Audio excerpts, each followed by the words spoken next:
mentioned, Guruji, about the honeybee, because my name Melissa, it actually does mean honeybee. That is the literal translation in Greek.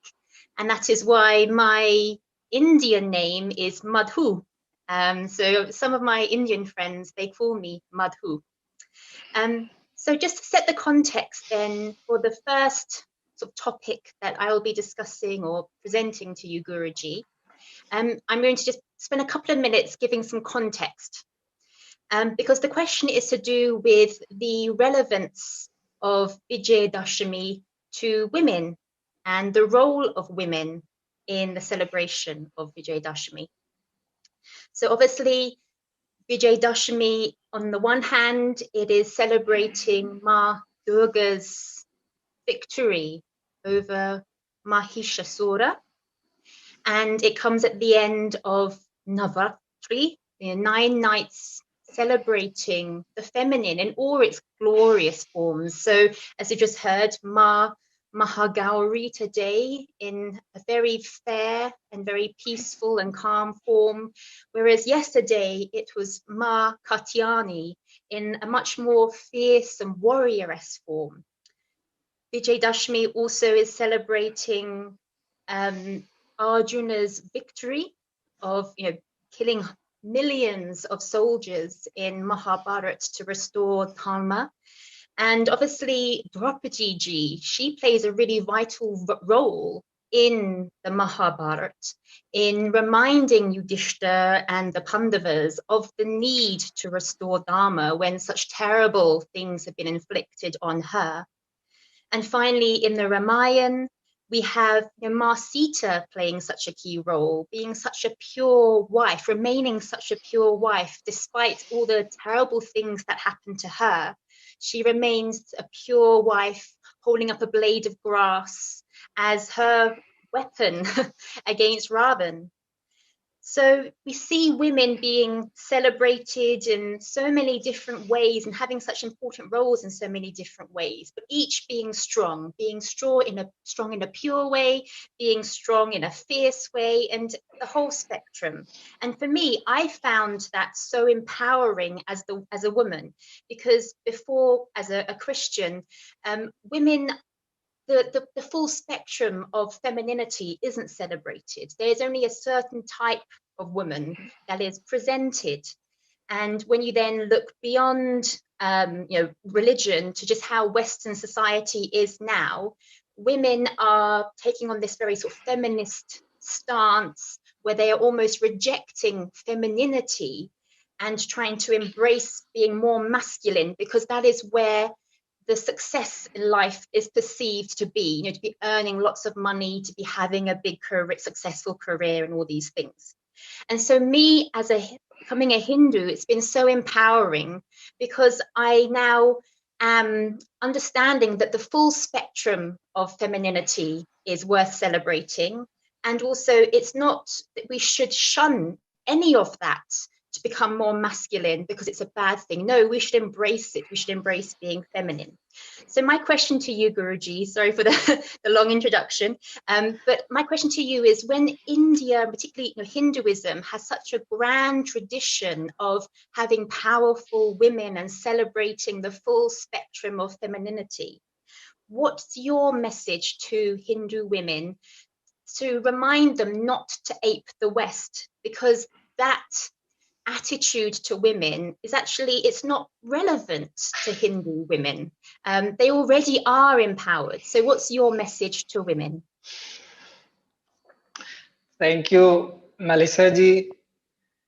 And this introduction have given all the references from Ramayana and Mahabharata. It's very good. I was keenly listening to it.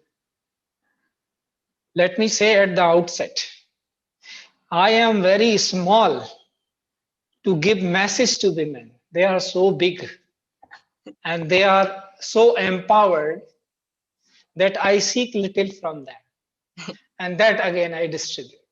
So yes, I can share. I am nobody to give them message, but I respect your idea, because this is Guru Parampara. When we are asking something, we ask message.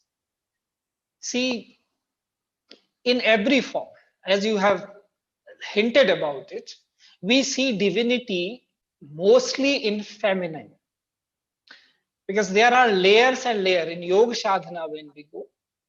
First we say as a prakriti and purush. Then there is para prakriti. So when as a, you say in the form of men and women, we prefer that women are more capable because they have more capacity to undergo pain, they have more capacity to forgive. They are known for nurturing life. So the one who nurtures life obviously becomes greater. So in that sense, their empowerment, if the weaker is saying, no, I will empower the empowered, that means what? So that message is very clear. Now things have gone wrong because feminine in its expression is soft. All the things which is Shaumyata, Daya, Karuna, Sri, all these virtues, here we see them in feminine form. None of them is in masculine, no exception, 100% clarity. So that means if we are non-valuable or valueless, depending on what kind of virtues we are roaming into, what kind of virtues we are upholding, what kind of value that's why I say value, we are adding to life. Because of that only, we are valued. So if women are custodian of that, nurturer of that, upholders of that a priori, so who can empower them? So there is something missing. Those who are going for such movements, their vision is not clear. If their vision becomes clear, they will laugh at themselves that what wrong path they have been following. So the societies in which cruelty is more. See, cruelty, outside cruelty is one thing, but inside cruelty is much more dangerous. So if that is their cruelty, there only they talk of empowering them. But it should not be taken at the face value. Definitely, if there were no any kind of discrepancies in India these days, then such talk would not have interested even a single person. Even misguided, but so many people are raising that voice. That means they have gone somewhere wrong in understanding their own traditions.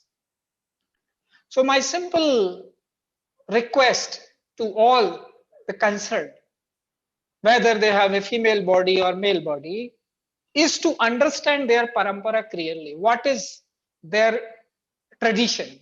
How they look at life? What is the reason when we say Ya Devi Sarvabhuteshu? Why we begin with the Devi? Why we don't say Ya Deva Sarvabhuteshu? We don't say that. We say Ya Devi because we keep that if our life is being nurtured, it is because this is coming. We are coming from the mother. So we are very clear about it. So simple suggestion, my humble submission to all of them, those who are going that way, that empowerment of women, they should value them instead of empowering. What they are upholding, they just, if they begin to value that, then they will get empowered.